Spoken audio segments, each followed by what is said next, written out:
सुप्रभात है प्यारे विद्यार्थियों। आज अपन जनांकीय संक्रमण सिद्धांत के बारे में पढ़ने जा रहे हैं। और जनांकीय संक्रमण सिद्धांत है ये अपन को दर्शाता है कि किसी देश में भावी योजनाएं क्या हैं, वहां की जनसंख्या किस प्रकार से है, उनके संबंध में बताते हैं। जैसे सबसे पहले पूरे विश्व के संदर्भ में अगर देखा जाए तो इनमें एक तो थॉमसन और 1929 में इन्होंने जनांकीय संक्रमण सिद्धांत प्रस्तुत किया, और दूसरे ने दिया नोएस्टिन ने, जो 1945 में इन्होंने ये सिद्धांत प्रस्तुत किया, लोगों के सामने गया ये।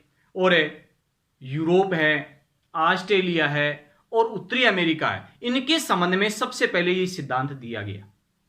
ये सिद्धांत है जो जनसंख्या है उनका वर्णन है, और वहां की भावी जो जनसंख्या है उसका पूर्वानुमान है लगाने के लिए यह सिद्धांत प्रस्तुत किया गया। इनमें जैसे अशिक्षित जो वर्ग के लोग हैं, ग्रामीण क्षेत्र के लोग हैं और खेतिहर है, वो जो लोग हैं वो चेंज हो गए और वो शिक्षित वर्ग के अंदर आ गए, नगरीय क्षेत्र के अंदर परिवर्तित हो गए और औद्योगिक क्षेत्र में वो परिवर्तित हुए। वही जनांकीय संक्रमण सिद्धांत के अंतर्गत आते हैं। मतलब परिवर्तन हुआ। जैसे अपन एक उदाहरण लेते हैं कि कोई गांव है, वो बसने के लिए पहले वहां पर कुछ मकान बनाए गए, मकान के बाद में एक ढाणी बनी, ढाणी के बाद में एक गांव बना, गांव के बाद में एक नगर बना, नगर के से महानगर बना। तो ऐसे कहने का मतलब उनकी भी अलग अलग अवस्थाएं हैं, उनसे होकर के वो गुजरे। इसके बाद में अपन बात करें कि किसी क्षेत्र में पहले जन्म दर ज्यादा थी और मृत्यु दर भी ज्यादा थी, इसके बाद में चेंज हुआ कि निम्न मृत्यु दर हो गई और निम्न जन्म दर हो गई। तो कहने का मतलब ये परिवर्तन हुआ, वही जनांकीय संक्रमण सिद्धांत के अंतर्गत है ये प्रस्तुत किया गया। तो देखो इसके अंदर है, अपन बात करें जनांकीय संक्रमण सिद्धांत है किसी भी क्षेत्र की जनसंख्या के वर्णन, किसी भी जनसंख्या के वर्णन है और भावी जनसंख्या के पूर्वानुमान के लिए प्रयुक्त किया जाता है। यह सिद्धांत किसी भी क्षेत्र की जनसंख्या का वर्णन करते हैं और वहां की जो जनसंख्या है उसका पूर्वानुमान में प्रयुक्त किया जाता है। जनांकीय संक्रमण सिद्धांत अशिक्षित है, ग्रामीण है और खेतिहर है। वहां की जनसंख्या का शिक्षित है, नगरीय और औद्योगिक जनसंख्या में क्या है, परिवर्तन की प्रक्रिया है। मतलब है कौन सी अवस्था में हुए पे अशिक्षित थे, ग्रामीण क्षेत्रों में रहते थे और खेती का कार्य करते थे, लेकिन अशिक्षित से क्या बन गए, वो शिक्षित बन गए। गांवों से वो किस में बदल गए, नगरों में बदल गए, और खेतिहर से वो किस में बदल गए, औद्योगिक में बदल गए। मतलब ये प्रक्रिया परिवर्तन की प्रक्रिया है, वही जनांकीय संक्रमण सिद्धांत है। इनमें देखो आप किसी प्रदेश की जनसंख्या उच्च जन्म दर और उच्च मृत्यु दर से, किसी प्रदेश की जो जनसंख्या है उच्च जन्म दर है और उच्च मृत्यु दर से वो निम्न जन्म दर और निम्न मृत्यु दर में परिवर्तित होने लगती है। उच्च जन्म दर व उच्च मृत्यु दर से निम्न जन्म दर और निम्न मृत्यु दर में क्या है, वो परिवर्तित होने लगती है। जनसंख्या में होने वाला यह परिवर्तन है विभिन्न अवस्थाओं में होता है, जिन्हें सामूहिक रूप से जनांकीय चक्कर के रूप में जाना जाता है। ये जनसंख्या में होने वाला ये इस प्रकार का जो परिवर्तन है वही जनांकीय चक्कर के रूप में जाना जाता है। अर्थात उच्च जन्म दर व उच्च मृत्यु दर से निम्न जन्म दर व निम्न मृत्यु दर में परिवर्तन होना जनांकीय चक्कर के रूप में ये जाना गया है। एक डायग्राम के माध्यम से दर्शाया गया है कि यहां पर है अशिक्षित, ग्रामीण और खेतिहर, यहां से ये क्या है, किसमें बदल गया, शिक्षित में बदल गया, नगरीय क्षेत्र में बदल गया और औद्योगिक क्षेत्र के अंदर ये परिवर्तित हो गया। तो मतलब एक रूप परिवर्तन हुआ है जिसको कहा जनांकीय संक्रमण सिद्धांत। क्या नाम दे दिया उसको, जनांकीय संक्रमण सिद्धांत नाम दिया गया। इसके बाद में देखो जनांकीय संक्रमण सिद्धांत की अवस्थाएं।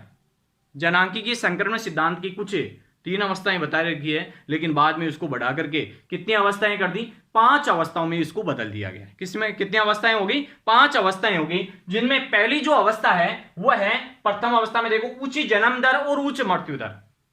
मतलब स्थिर जनसंख्या, जनसंख्या बढ़ी नहीं, क्योंकि जन्म लेने वालों की संख्या बहुत ज्यादा है लेकिन मरने वालों की संख्या भी बहुत ज्यादा है, इसके कारण से जनसंख्या बढ़ी नहीं। देखो इस डायग्राम के अंदर है ये दर्शाया भी गया है कि यहां पर बिल्कुल बराबर चल रहा है मामला, ठीक है ना। तो जन्म दर और मृत्यु दर दोनों ऊंचे, इसका मतलब स्थिर जनसंख्या। कैसी जनसंख्या? स्थिर जनसंख्या।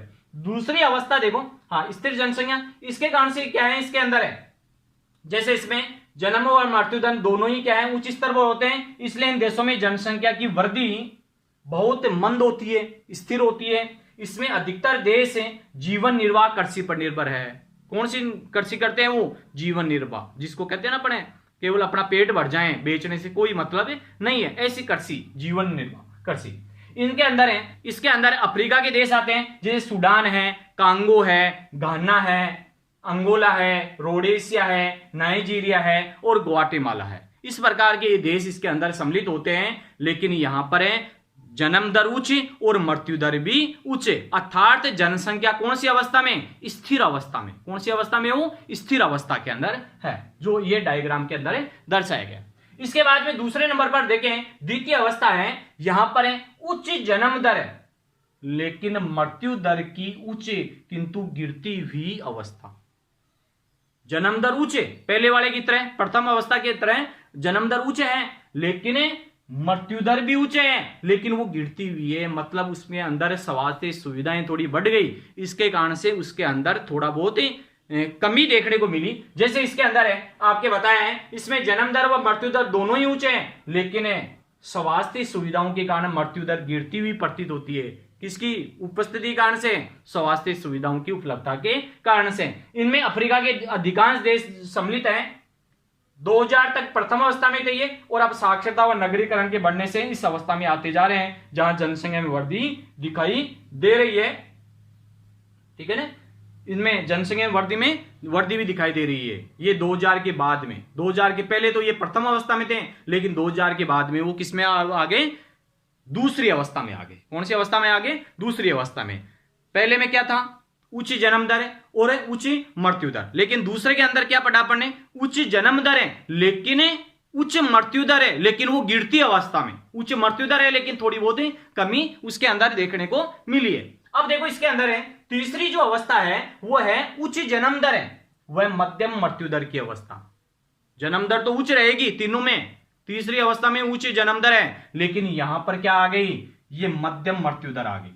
मध्यम मृत्यु दर के अंदर सम्मिलित किया गया इसके अंदर। देखो इसमें तीसरी अवस्था, पहली अवस्था, दूसरी अवस्था और तीसरी अवस्था। तीसरी अवस्था के अंदर देखो ये जन्म दर ऊंचे है और मृत्यु दर मध्यम है। मृत्यु दर मध्यम है, उच्च जन्म दर है और मध्यम मृत्यु दर है। इसका मतलब है भारत देश है ये कौन सी अवस्था में है? ये तृतीय अवस्था में है।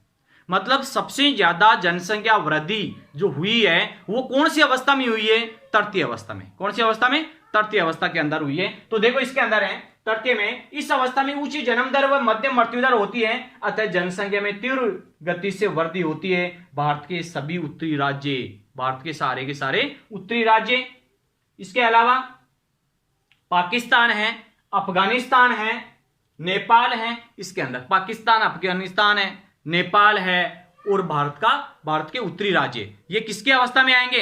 तृतीय अवस्था के अंदर आ जाएंगे। अर्थात उच्च जन्म दर और मध्यम मृत्यु दर के अंदर सम्मिलित किया गया है। इसके बाद में चौथे नंबर की जो अवस्था है ये चतुर्थ अवस्था है, मध्यम जन्म दर है व निम्न मृत्यु दर की अवस्था।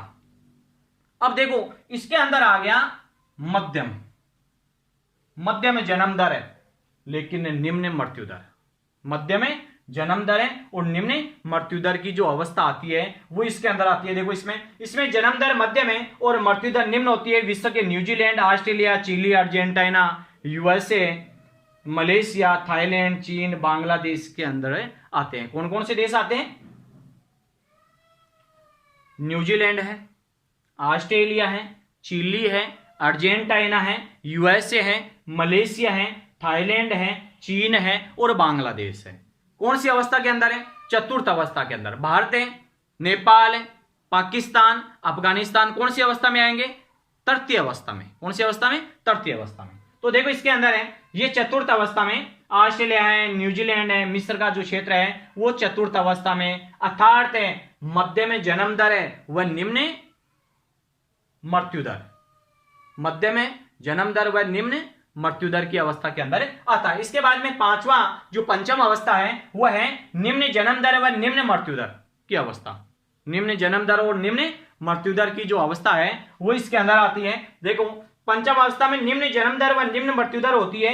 ऐसी अवस्था में जनसंख्या के घट जाने का भय रहता है। पश्चिमी यूरोप के लगभग सभी देश और जापान इस वर्ग में पहुंच चुके हैं। इस अवस्था में आने पर राष्ट्रों की मानव शक्ति दुर्बल हो जाती है। जैसे रूस की जनसंख्या 1990 में 1480 लाख थी, जो 2007 में घट करके 1420 लाख रह गई और 2020 में इसके 1380 लाख रह जाने की संभावना बताई गई। अर्थात जनसंख्या बढ़ने की बजाय घट गई। कौन से क्षेत्रों की बात करें? यूरोप, मतलब पश्चिमी यूरोप के अधिकांश देश, लगभग सभी देश, और जापान देश, एशिया का जापान देश, इनमें जनसंख्या बढ़ने की बजाय घट रही है। ये एक सोचनीय बिंदु है, ठीक है ना, सोचने लायक चीज है। तो देखो, लास्ट वाला जो क्षेत्र है ये पंचम अवस्था का ब्रिटेन है, जर्मनी है, जापान का जो क्षेत्र है ये इसके अंदर आता है। तो इस प्रकार से जनांकीय संक्रमण सिद्धांत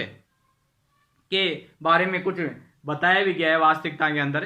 पहले जनांकीय संक्रमण सिद्धांत का एक माल्थस का सिद्धांत आता था, और माल्थस का सिद्धांत यह बताता था कि वो जनसंख्या और संसाधन इन दोनों के बीच में वो अंतर करते थे। वो कह रहे थे, उनके अनुसार ये बताते थे कि भाई वास्तविकता में जनसंख्या है ये ज्यामितीय विधि से बढ़ रही है। जैसे 2, 4, 6, 2, 4, 8, 16, 32 ऐसे बढ़ रही है। जनसंख्या तो इतनी तीव्र गति से बढ़ रही है, लेकिन संसाधन है ये गणितीय विधि से बढ़ रहे हैं। 1, 2, 3, 4, 5 इस प्रकार की अवस्था है। तो आने वाले जो भविष्य है उनमें एक सोचने योग्य चीज है। आने वाला जो टाइम होगा उनमें विकास की जो स्थिति है ये काफी कमजोर होगी, ठीक है। इनके संबंध में ये बताते हैं। तो ये लास्ट जो चैप्टर था, इनमें जो महत्वपूर्ण क्वेश्चन जो बताने जा रहे हैं वो भी आपको करना है, ठीक है।